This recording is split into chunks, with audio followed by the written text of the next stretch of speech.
اور اللہ کا طاقتور وہ ہے جو کبھی طاقت دکھلائے کبھی صبر کرے. دیکھو بڑا نازک مرحلہ فکر ہے. اور سنو بڑے عجیب نامانوس موضوعات سے بول رہا ہوں, ایسے موضوعات جو ممبر سے ڈسکس نہیں ہوئے.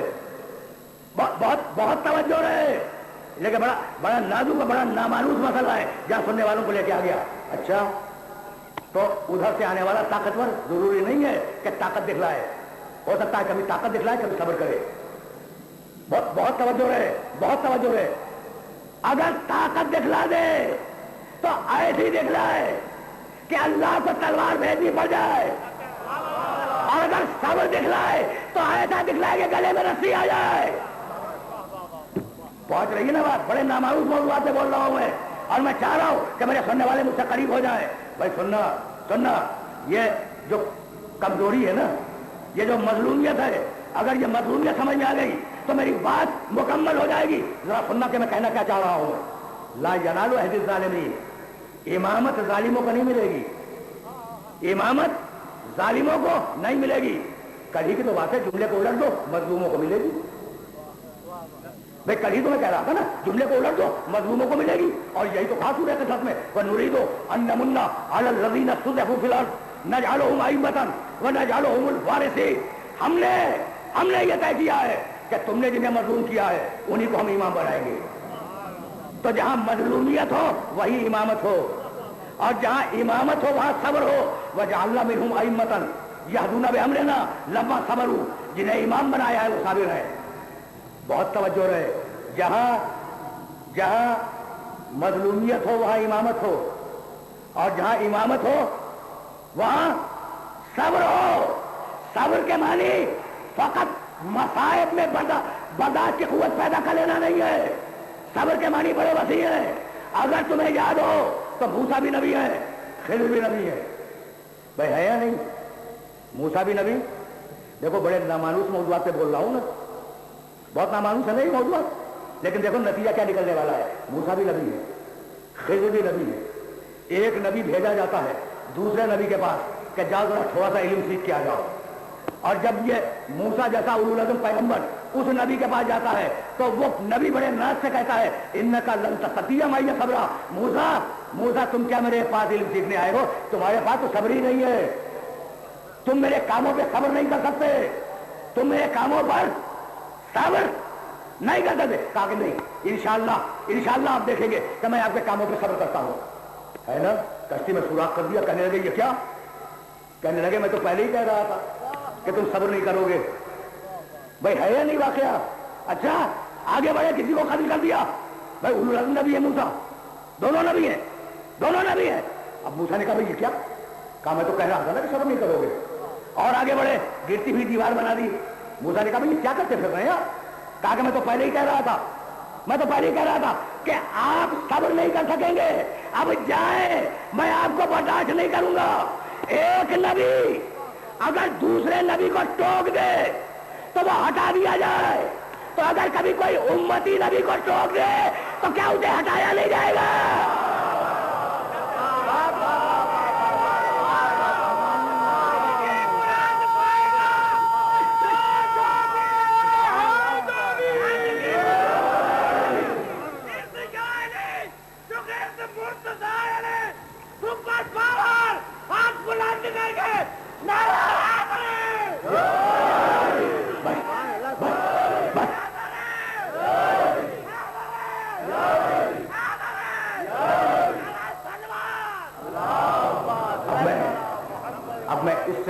اس سے زیادہ اپنے سننے والوں کو زحمت سماعت نہیں دینا چاہ رہا ہوں میں. بھائی یہی سے تو میں آگے بڑھوں گا, اور میرے پاس جو چند دقیقے رہ گئے ہیں ان دقیقوں کو صرف کروں گا. بھائی بات واضح ہو گئی, مسئلہ طاقت کا نہیں ہے, مسئلہ ہے تزکیہ نفس کا. مسئلہ طاقت کا نہیں ہے. بھائی بہت توجہ رہے, لیکن بڑے دقیق مرحلے میں آ گیا. مسئلہ ہے تزکیہ نفس کا. رسول جو کچھ لایا وہ تزکیہ نفس, اس کے علاوہ کچھ نہیں لایا. لیکن بدقسمتی ہے کہ لایا تھا 1500 سال پہلے اور ہم آئے ہیں 1500 سال کے بعد.